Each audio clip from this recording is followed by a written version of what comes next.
Odie, the numbers were much better defensively for you guys in the second half. What changed after halftime on the defensive end? I mean, we just talked together as a team. Everyone said we all just got to pick it up, us as individuals and just collectively as well. You've been more aggressive, it looks like, offensively the past couple games. Has that been a focus for you? Not necessarily. It hasn't been a focus for me, but I'd say more recently, though, my team, my coach has been, telling me to be a little bit more aggressive, and they've just been setting me up and putting me in those positions to be successful and help our team. Odie, they go 8 for 10 from 3 in the first half. What were they doing to get you guys kind of jumbled up in those half-court defensive sets? I mean, a lot of personnel mistakes. We just gotta know who exactly we are. We're closing out to, and we talked about it earlier. And I personally thought we came out a little flat as a team in the first, and that's what happens when that happens. Just from watching both games, it seems like Temple's pretty physical defensively. Has that given you guys any trouble on offense? I mean, great team. They came out here and got the win, but I'd say it was also just collectively just executing and just having to keep in mind what it is we're supposed to do, how we're supposed to execute, and everything down the stretch. Coach has talked about, he's a kind of a one day at a time guy. So when you've had some ups and downs here recently, when you come out tomorrow or Tuesday, whenever you guys practice, what's the focus? What will you guys have to do to get better? I mean, same focus. We come out, have the same focus, same things we talk about every single day. We come out and practice. Every single time we take the court as a team, we always have the same principles. So it's just going to be the same thing. We just got to keep building together as a team. What were you guys able to do in the second half to kind of slow them down?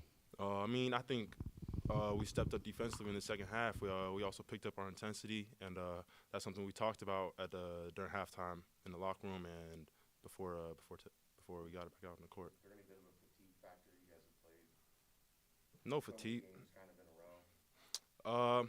No, I mean this is late in the season. I think everybody's every team, Temple's probably feeling the same way. Every team's feeling the same way and everything. But I don't think that's ever an issue, and everyone's always just come on and play hard. What do you guys have to clean up going into UCF or these next couple of days? We're looking ahead towards the Knights. I mean, if you're asking me, I say we gotta just step up every single facet of our game. That be defensively, offensively, just every single thing. We gotta together as a team. Just gotta pick it up. How great did it feel to hit that top of the break 3-pointer in the first half? Felt good.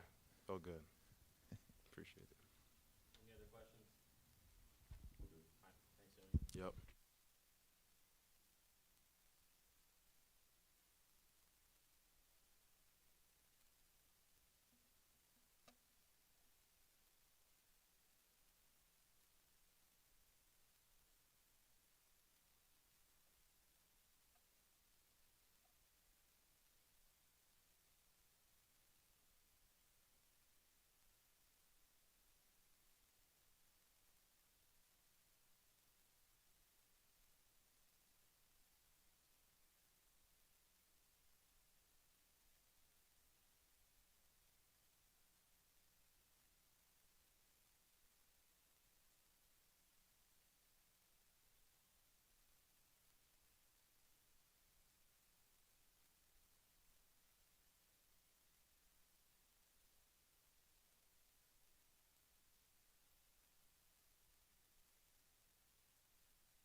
I'm really disappointed in how we played to start the game, the first 20 minutes of the game. It's not acceptable.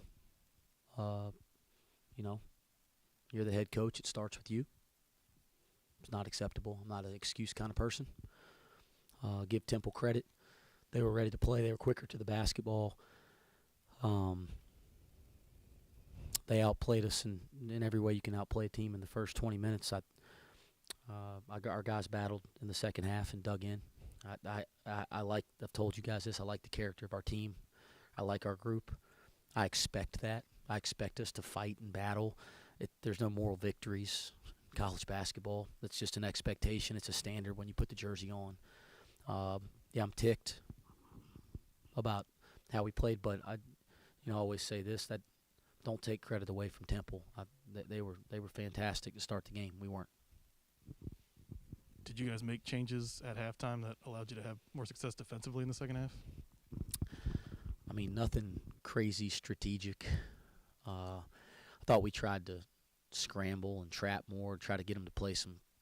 You felt like they're just grinding you down, and you're just kind of in the meat grinder on defense till the end of the shot clock. And then when you're not cleaning the defensive glass, that's sometimes you're sitting on defense for 50, 55 straight seconds. It feels like, at least.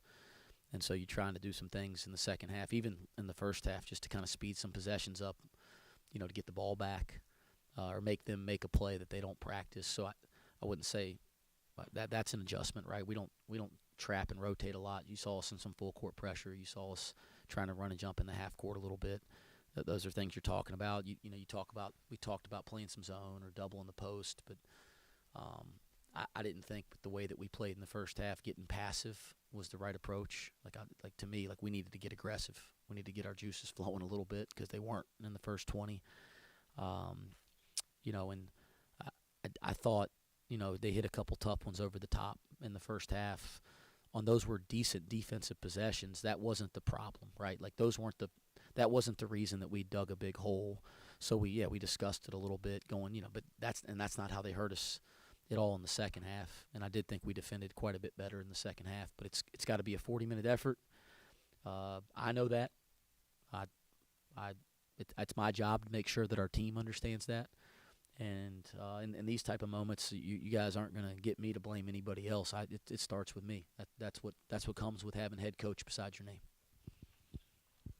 With 5 games in just under 2 weeks, did it feel like, maybe if it wasn't physical fatigue, maybe mental fatigue of trying to get back out there again early, or just didn't get it done? This college basketball. I mean, I don't like. I've never tried to play the mind game, like trying to figure out brains. It's not who I am. I think you can get in a lot of trouble coaching. I can tell you this. I'll do that every day. I could not sleep for 2 straight weeks, and I'd be excited to go do that. So I don't buy into the fatigue, the physical fatigue. Man, I don't know that, because I can't relate to that.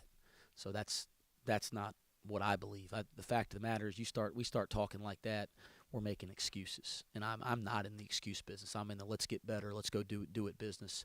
And so I'm not going to talk like that, and I don't hear anybody on our team talking like that, and don't expect to.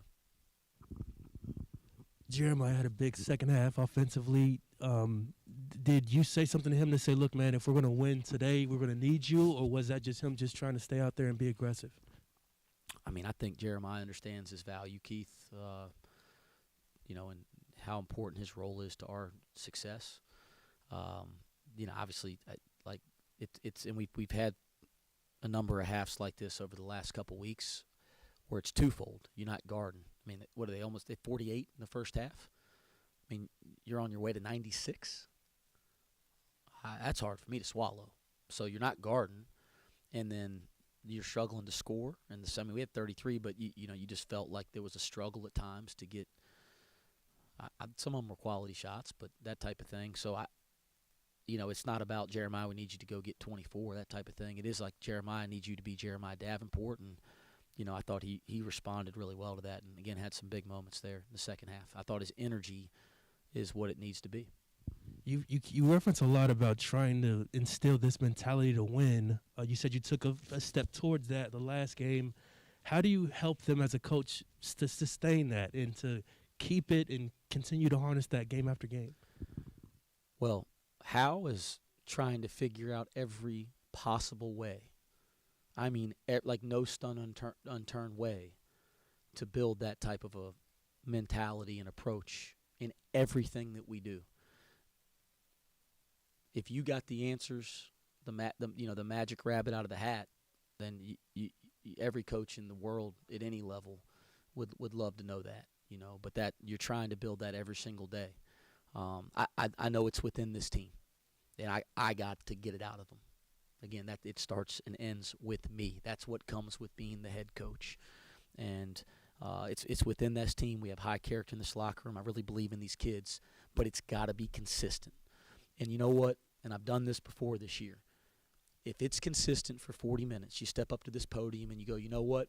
We didn't win the game, and that pisses me off, and I'm down about the loss, but I'm okay with how we approached it. Yeah, there's things you got to clean up. That you don't like to sit up here and go, we got outplayed. We got outworked, you got out-hustled, they beat you to the ball. And those are the things that you feel like you got to get to a point that everybody just has a collective will to never let that happen. You're going to lose basketball games in college basketball. Well, that's 1976. Indiana's the last team that went a whole year in a tournament. It's going to happen. But the manner in which you do it, and we're going through that right now. And I hate to say this, but sometimes if you handle these moments right, that's how it really happens, is you learn and you grow. And that's how we're going to try to approach it as a group. Coach, was there anything specifically that they were doing to David, especially in that first half, to kind of make him uncomfortable? It seemed like the decision-making was a little bit off compared to what he's done being the senior leader and really guiding the offense really well throughout the season. I mean, they playing a hard coverage on him on the ball, which he's seeing every game now. People are trying to get out of his hands. I don't think it was specific to Temple. It's more specific to how he's been guarded over the last 2-3 weeks with how well he's been playing. I thought he kind of found his rhythm there in the second half and started making the plays that we're used to him making. Outside of David, did you feel Temple's physicality gave you guys issues here and in the game in Philly? I did. Yeah, I did. Justin, especially around the basket, whether it's free throw block out or a missed shot off the rim, offensive rebounding opportunity, a chance to kind of wall up and play great positional defense to make the shot a little harder. Yeah, I thought that they were more physical than us at times, and again, those are the things that I hate to have to say yes to, because we want to be the team that's the more physical, competitive team. But tonight, give them credit, at times they were, yes.